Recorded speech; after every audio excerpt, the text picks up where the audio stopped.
नमस्कार। प्रस्तुत है हमारी आज की क्लास। आज हम हिंदी साहित्य से संबंधित अपनी 36 नंबर की क्लास लेंगे। इसके पहले हमारी 35 क्लास हो चुकी हैं। अगर आपने वो क्लास नहीं देखी है तो आप हमारे चैनल अनुभव एजुकेशन पर जाकर देख सकते हैं। तो प्रारंभ करते हैं अपनी आज की क्लास। आज का हमारा पहला प्रश्न है, डॉक्टर काशीनाथ सिंह द्वारा लिखित उपन्यास उपसंहार की कथा वस्तु का आधार है। तो इसका सही जवाब है महाभारत युद्ध के बाद कृष्ण जीवन का। डॉक्टर काशीनाथ सिंह द्वारा लिखित उपन्यास उपसंहार की कथा वस्तु का आधार महाभारत युद्ध के बाद कृष्ण का जीवन है। अगला प्रश्न है, सुरेंद्र वर्मा कृत प्रसिद्ध उपन्यास मुझे चांद चाहिए की नायिका है। तो इसका सही जवाब है वर्षा वशिष्ठ। सुरेंद्र वर्मा कृत उपन्यास मुझे चांद चाहिए की नायिका है वर्षा वशिष्ठ। अगला प्रश्न है, अपने अपने अजनबी उपन्यास के लेखक हैं। तो इसका सही जवाब है सच्चिदानंद हीरानंद वात्स्यायन। अपने अपने अजनबी यह उपन्यास अज्ञे का है। इसके अलावा अपने अपने अजनबी का प्रकाशन वर्ष क्या है? तो इसका प्रकाशन वर्ष है 1961 ईस्वी। इसके अलावा अज्ञे का उपन्यास है नदी के द्वीप जिसका प्रकाशन वर्ष है 1951 ईस्वी। इसके अलावा शेखर एक जीवनी भी अज्ञे का उपन्यास है। शेखर एक जीवनी यह भी अज्ञे का उपन्यास है। शेखर एक जीवनी को दो भागों में बांटा गया है, जिसका पहला भाग है जिसका प्रकाशन वर्ष है 1940 ईस्वी और दूसरा भाग है जिसका प्रकाशन वर्ष है 1944 ईस्वी। और कहीं कहीं पर जो प्रथम भाग है इसका प्रकाशन 1940 ईस्वी मिलता है और कहीं कहीं पर 1941 ईस्वी भी मिलता है। हमारा अगला प्रश्न है, एक कृति जो एक प्रसिद्ध साहित्यकार के जीवन पर आधारित उपन्यासात्मक जीवनी है। तो इसका सही जवाब है आवारा मसीहा। आवारा मसीहा किसकी रचना है? तो यह रचना है विष्णु प्रभाकर की। अगला प्रश्न है, सुरंग में सुबह उपन्यास के लेखक हैं। तो इसका सही जवाब है मिथिलेश्वर। सुरंग में सुबह उपन्यास के लेखक मिथिलेश्वर हैं। अगला प्रश्न है, औरत की बोली कृति के रचनाकार हैं। तो इसका सही जवाब है गीताश्री। इसके अलावा औरत की बोली किसकी रचना है, इस प्रश्न में थोड़ा सा डाउट लगता है, तो ये क्वेश्चन आप देख लीजिएगा। अगला प्रश्न है, श्रीलाल शुक्ल का उपन्यास है। तो इसका सही जवाब है सीमाएं टूटती हैं। श्रीलाल शुक्ल का उपन्यास है, इसका सही जवाब है सीमाएं टूटती हैं। अगला प्रश्न है, मिलजुल मन उपन्यास की लेखिका हैं। तो इसका सही जवाब है मृदुला गर्ग। मिलजुल मन यह उपन्यास मृदुला गर्ग का है। इसके अलावा इनके और कौन कौन से उपन्यास हैं? तो इसके अलावा मृदुला गर्ग के उपन्यास हैं उसके हिस्से की धूप,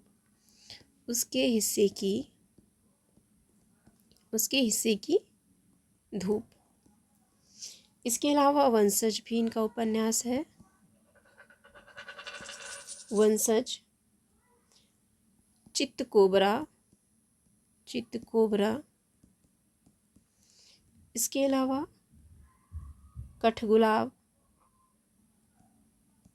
कठगुलाब, अनित्य आदि मृदुला गर्ग के उपन्यास हैं।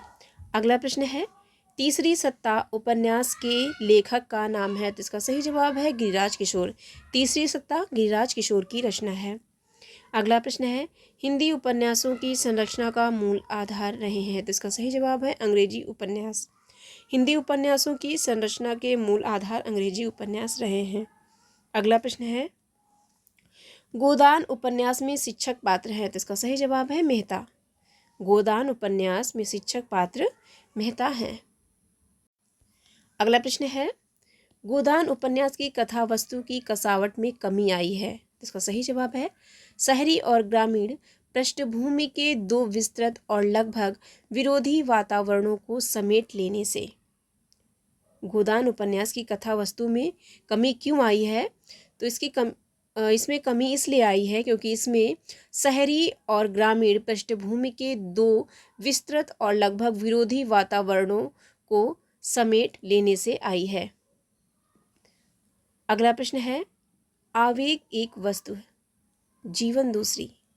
आवेग एक वस्तु, जीवन दूसरी।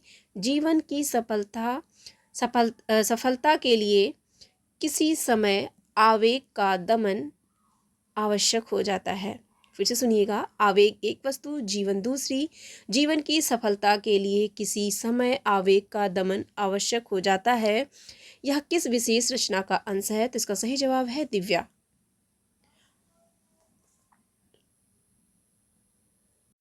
और दिव्या किसका उपन्यास है? दिव्या यशपाल का उपन्यास है। दिव्या यशपाल का उपन्यास है, जिसका प्रकाशन वर्ष है 1945 ईस्वी। इसका प्रकाशन वर्ष है 1945 ईस्वी। अगला प्रश्न है, यशपाल अपने उपन्यासों में बरबस ही अपनी एक विशेष विचारधारा को ठूंस देते हैं। यह विशेष विचारधारा है, तो इसका सही जवाब है मार्क्स लेनिन का साम्यवाद। यशपाल के उपन्यासों में बरबस ही अपनी एक विशेष यशपाल अपने उपन्यासों में बरबस ही अपनी एक विशेष विचारधारा को ठूंस देते हैं, जो है मार्क्स और लेनिन का साम्यवाद। अगला प्रश्न है, मैला आंचल की भाषा पर निष्ठित हिंदी के व्याकरण की कसौटी पर जगह जगह खरी नहीं उतरती, फिर भी अपने ज़माने की यह अत्यंत लोकप्रिय रचना सिद्ध हुई। इसका कारण यह है कि, तो इसका सही जवाब है परिवेश और पात्रों के अनुरूप यथार्थपरक भाषा का प्रयोग हुआ है। अगला प्रश्न है, बावन दास ने दो आज़ाद देशों की, हिंदुस्तान और पाकिस्तान की ईमानदारी को, इंसानियत को बस दो डग में नाप लिया। यह कथन है, तो इसका सही जवाब है फणीश्वरनाथ रेणु का। यह कथन फणीश्वरनाथ रेणु का है। और किस उपन्यास से लिया गया है? तो ये मैला आंचल से लिया गया है। मैला आंचल, यह कथन मैला आंचल उपन्यास से लिया गया है। अगला प्रश्न है, कितने ही सिद्धांत जो एक जमाने में सत्य समझे जाते थे आज असत्य सिद्ध हो गए हैं, पर कथाएं आज भी उतनी ही सत्य हैं क्योंकि उनका संबंध मनोभावों से है। फिर से सुनिएगा, कितने ही सिद्धांत जो एक जमाने में सत्य समझे जाते थे आज असत्य सिद्ध हो गए हैं, पर कथाएं आज भी उतनी ही सत्य हैं क्योंकि उनका संबंध मनोभावों से है। यह कथन है, तो इसका सही जवाब है मुंशी प्रेमचंद का। यह कथन मुंशी प्रेमचंद द्वारा कहा गया है। अगला प्रश्न है, वृंदावन लाल वर्मा की रचना है, इसका सही जवाब है गढ़कुंडार। अगला प्रश्न है, रूठी रानी उपन्यास के लेखक हैं, तो इसका सही जवाब है मुंशी प्रेमचंद। अगला प्रश्न है, बैताल पचीसी उपन्यास के लेखक हैं, तो इसका सही जवाब है सोमदेव भट्ट। अगला प्रश्न है, वह उपन्यास जिसमें मृणाल की आत्म पीड़ा का चित्रण हुआ है, तो इसका सही जवाब है त्यागपत्र उपन्यास में। और त्यागपत्र उपन्यास किसका है? तो यह है जैनेन्द्र का। अगला प्रश्न है, गोबर गणेश उपन्यास है, इसका सही जवाब है रमेश चंद्र शाह का। गोबर गणेश, यह उपन्यास रमेश चंद्र शाह द्वारा लिखा गया है। अगला प्रश्न है, मृदुला गर्ग का उपन्यास है, तो इसका सही जवाब है मैं और मैं। मैं और मैं, यह मृदुला गर्ग का उपन्यास है। इसके अलावा अभी मैंने बताया कि उसके हिस्से की धूप, वंशज, चितकोबरा, अनित्य, कठगुलाब, ये सभी उपन्यास मृदुला गर्ग के हैं। अगला प्रश्न है, निर्मल वर्मा का उपन्यास है, तो इसका सही जवाब है अंतिम अरण्य। अंतिम अरण्य निर्मल वर्मा का उपन्यास है। अगला प्रश्न है, सिख अमलदारी को उखाड़ती हुई ब्रिटिश साम्राज्यशाही का चित्रण किस उपन्यास में हुआ है? फिर से सुनिएगा। सिख अमलदारी को उखाड़ती हुई ब्रिटिश साम्राज्यशाही का चित्रण किस उपन्यास में हुआ है? तो इसका सही जवाब है मैया दास की माड़ी में। अगला प्रश्न है, फणीश्वरनाथ रेणु का वह उपन्यास जिसमें पूर्वी पाकिस्तान से विस्थापित होकर बिहार के पूर्णिया जिले में आए हुए हिंदू शरणार्थियों की दारुण कथा का चित्रण है। तो इसका सही जवाब है जुलूस। जुलूस उपन्यास में पूर्वी पाकिस्तान से विस्थापित होकर बिहार के पूर्णिया जिले में आए हुए हिंदू शरणार्थियों की दारुण कथा का चित्रण मिलता है। अगला प्रश्न है, सूनी घाटी का सूरज उपन्यास के लेखक हैं? तो इसका सही जवाब है श्रीलाल शुक्ल। सूनी घाटी उपन्यास के लेखक श्रीलाल शुक्ल हैं। अगला प्रश्न है, काम और राम का द्वंद्व किस उपन्यास में है? काम और राम का द्वंद्व किस उपन्यास में चित्रित है? तो इसका सही जवाब है मानस का हंस में। मानस का हंस उपन्यास जिसका प्रकाशन वर्ष है 1972 ईस्वी। 1972 ईस्वी। और मानस का हंस किसके जीवन पर आधारित है? तो मानस का हंस तुलसीदास के जीवन पर आधारित है। तुलसीदास के जीवन पर आधारित है। जीवन पर आधारित है। और मानस का हंस ये किसका उपन्यास है? तो यह उपन्यास है अमृतलाल नागर का।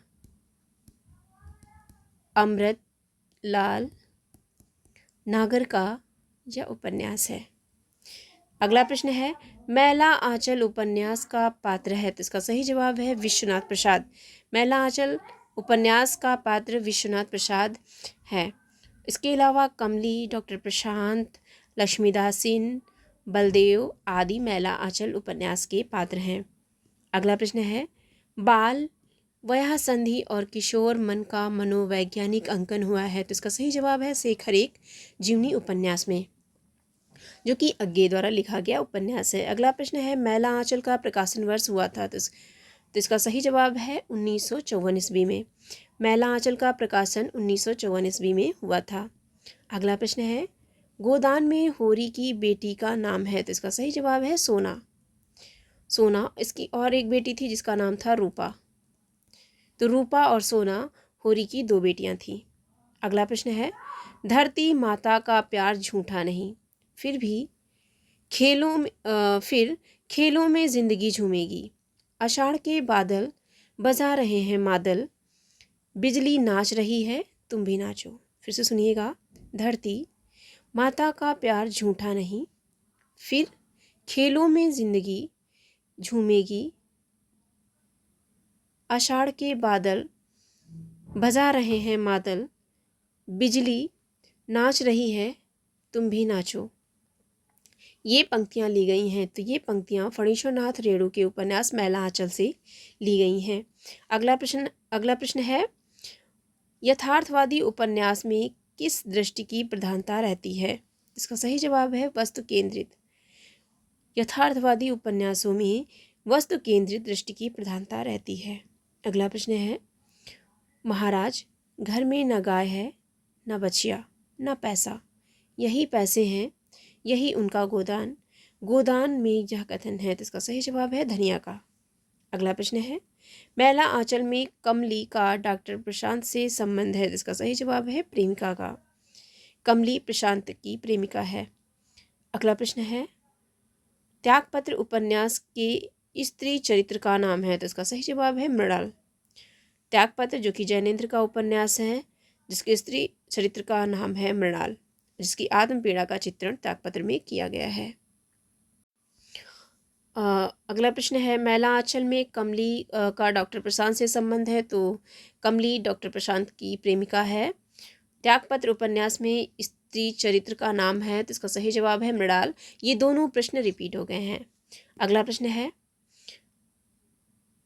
साहित्य की उपन्यास विधा की रचना है? तो इसका सही जवाब है अपने अपने अजनबी। अपने अपने अजनबी यह अज्ञे का उपन्यास है। अगला प्रश्न है, साहित्य की उपन्यास विधा की रचना है? तो इसका सही जवाब है नौकर की कमीज। नौकर की कमीज ये भी उपन्यास विधा में लिखी गई रचना है। अगला प्रश्न है, वह रचना जो भारत की स्वतंत्रता के बाद लिखी गई। तो इसका सही जवाब है आधा गांव। आधा गांव वह रचना है जो भारत की स्वतंत्रता के बाद लिखी गई। अगला प्रश्न है, राजेंद्र यादव की रचना है। तो इसका सही जवाब है सारा आकाश। राजेंद्र यादव की रचना है सारा आकाश। अगला प्रश्न है, वह उपन्यास जिसमें रईस साहूकार मदन मोहन की अंग्रेजी सभ्यता की नकल और अपव्यय की कथा है। तो इसका सही जवाब है लाला श्रीनिवास दास के उपन्यास परीक्षा गुरु से। वह उपन्यास जिसमें रईस साहूकार मदन मोहन की अंग्रेजी सभ्यता की नकल और अपव्यय की कथा है, तो वह उपन्यास है परीक्षा गुरु। अगला प्रश्न है, गोदान उपन्यास की नायिका है। तो इसका सही जवाब है धनिया। और नायक कौन है? नायक है होरी। अगला प्रश्न है, खंजन नयन के रचनाकार हैं। तो इसका सही जवाब है अमृतलाल नागर। खंजन नयन अमृतलाल नागर का उपन्यास है जिसका प्रकाशन वर्ष है 1981 ईस्वी। 1981 ईस्वी। और ये किसके जीवन पर आधारित है? तो ये सूरदास के जीवन पर आधारित है। सूरदास के जीवन पर आधारित उपन्यास है खंजन नयन। अगला प्रश्न है, इलाचंद्र जोशी के उपन्यास जहाज का पंछी को किस श्रेणी में रखा जा सकता है? तो इसका सही जवाब है आत्मकथात्मक। जहाज का पंछी उपन्यास को आत्मकथात्मक श्रेणी में रखा जा सकता है। अगला प्रश्न है, नागफनी का देश रचना है। तो इसका सही जवाब है आधुनिक काल की। और यह किसकी रचना है? तो यह रचना है अमृत राय की। अमृत राय की रचना है नागफनी का देश। अगला प्रश्न है, झांसी की रानी उपन्यास है। तो इसका सही जवाब है ऐतिहासिक उपन्यास है। और ये किसका उपन्यास है? तो ये है वृंदावन लाल वर्मा का उपन्यास। वृंदावन लाल का यह उपन्यास है झांसी की रानी। अगला प्रश्न है, जैनेन्द्र का वह उपन्यास जिस पर फीचर फिल्म बनी है। तो इसका सही जवाब है त्यागपत्र, जिसकी पात्र है मृणाल। अगला प्रश्न है, निर्मला उपन्यास है। तो इसका सही जवाब है प्रेमचंद का। निर्मला उपन्यास मुंशी प्रेमचंद द्वारा लिखा गया है। अगला प्रश्न है, प्रेमचंद के उपन्यास गोदान का पात्र है। तो इसका सही जवाब है गोबर। गोबर जो कि होरी का पुत्र है, यह गोदान उपन्यास का पात्र है। अगला प्रश्न है, परती परिकथा रचना है। तो इसका सही जवाब है फणीश्वर नाथ रेणु की। अगला प्रश्न है, नाचियो बहुत गोपाल उपन्यास है। तो इसका सही जवाब है अमृतलाल नागर का। नाचियो बहुत गोपाल यह अमृतलाल नागर का उपन्यास है जिसका प्रकाशन वर्ष है 1978 ईस्वी।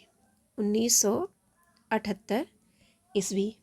और यह भंगी समाज के जीवन पर आधारित है, यानी कि भंगी समाज का इतिहास और उसके वर्तमान जीवन का चित्रण नाचियो बहुत गोपाल उपन्यास में मिलता है। अगला प्रश्न है, प्रेमचंद का अपूर्ण उपन्यास है। तो इसका सही जवाब है मंगलसूत्र। और मंगलसूत्र प्रेमचंद का अपूर्ण और अंतिम उपन्यास है। अगला प्रश्न है, कहे ईश्वरी फाग रचना है। तो इसका सही जवाब है मैत्रेय पुष्पा की। कहे ईश्वरी फाग यह रचना मैत्रेय पुष्पा द्वारा लिखी गई है। अगला प्रश्न है, अमृतलाल नागर ने अपने किस उपन्यास में दहेज समस्या की ओर संकेत किया है? तो इसका सही जवाब है अग्निगर्भा। अगला प्रश्न है, उपन्यास विधा की रचना है। तो इसका सही जवाब है राग दरबारी। राग दरबारी उपन्यास विधा की रचना है। अगला प्रश्न है, शेखर एक जीवनी उपन्यास है। तो इसका सही जवाब है मनोविश्लेषणवादी। शेखर एक जीवनी जिसका मुख्य पात्र शेखर है, यह मनोविश्लेषणवादी उपन्यास है। अगला प्रश्न है, रुकोगी नहीं राधिका की उपन्यासकार हैं। तो इसका सही जवाब है उषा प्रियमदा। रुकोगी नहीं राधिका की उपन्यासकार हैं उषा प्रियमदा। तो ये थी हमारी आज की क्लास। कैसी लगी ज़रूर बताइएगा, और अगर अच्छी लगी हो तो हमारे चैनल को लाइक एंड सब्सक्राइब कर हमारा सपोर्ट कीजिए। और अगर किसी भी प्रश्न में किसी भी प्रकार का डाउट हो तो कमेंट बॉक्स में अपनी प्रतिक्रिया अवश्य दीजिए। धन्यवाद। जय हिंद।